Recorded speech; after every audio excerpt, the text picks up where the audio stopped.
এখন বাজতেছে 3টা 41। আমি রোজা রাখার জন্য সেহরি খাওয়ার জন্য উঠছি।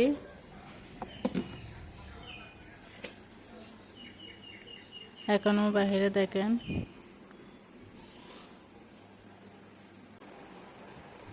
এই শাকগুলাই রান্না করব আমি এই টাইমে। এইগুলা দিয়ে খাবো ভাত। এটা আমি রাতে কুটে রাখছিলাম।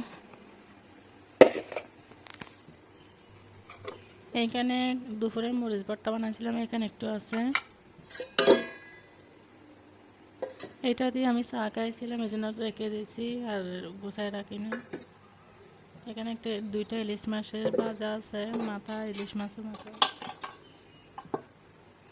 এখন আমি ভাত রান্না করবো প্রথমে, তারপর শাক রান্না করবো। আগে শাকগুলো আগে দিয়ে আল্লাহ নষ্ট হয়ে গিয়ে বাদুগো এই ভাতগুলো নষ্ট হয়ে নষ্ট হয়ে গেছে। গেছে।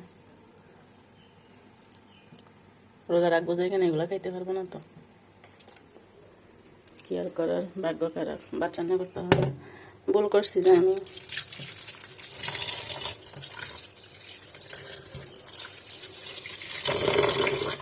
ভুল করছি বলতে, দুপুর আমি ভাত খাইছিলাম মরিচ ভর্তা দিয়ে আর মাছ ভাজা দিয়ে।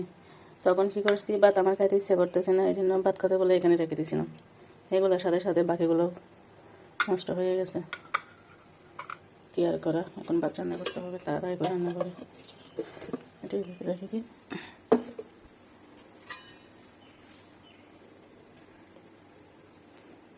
এক কাজ করি, গ্যাসের দাম যেহেতু বাইরে, আমি ভাত মিনি কুকারে রান্না করবো। তো 2টা ভাত তাড়াতাড়ি হয়ে যাবে, এখানে রান্না করে দেবো। এই মাছগুলো ভাজবো। বিসমিল্লাহ। চাউল নিয়ে আসি।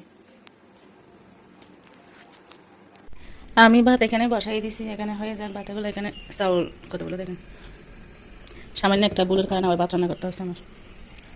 এখন আমি আরেকটা জিনিস দেখাই।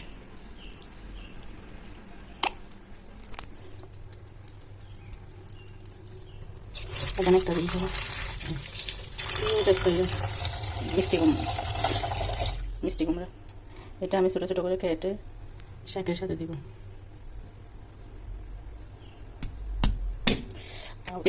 তরিকা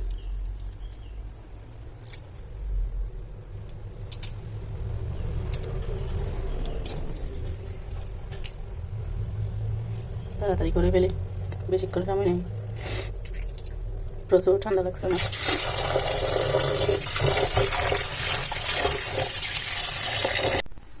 শাকগুলো আমি প্রথমে সিদ্ধ করে নিব। সিদ্ধ করে নিলে ভালো হয় আর কি।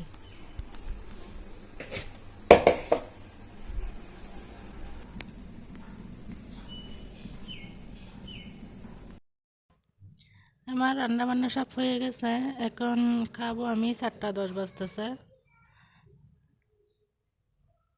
এখানে মরিচ ভর্তা ছিল, এটা নিছি। শাক এগুলো দিয়ে খাবো আজকে।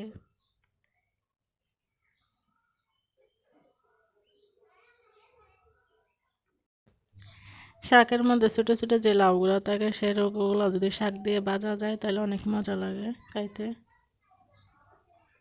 আমার অনেক প্রিয় সেটা।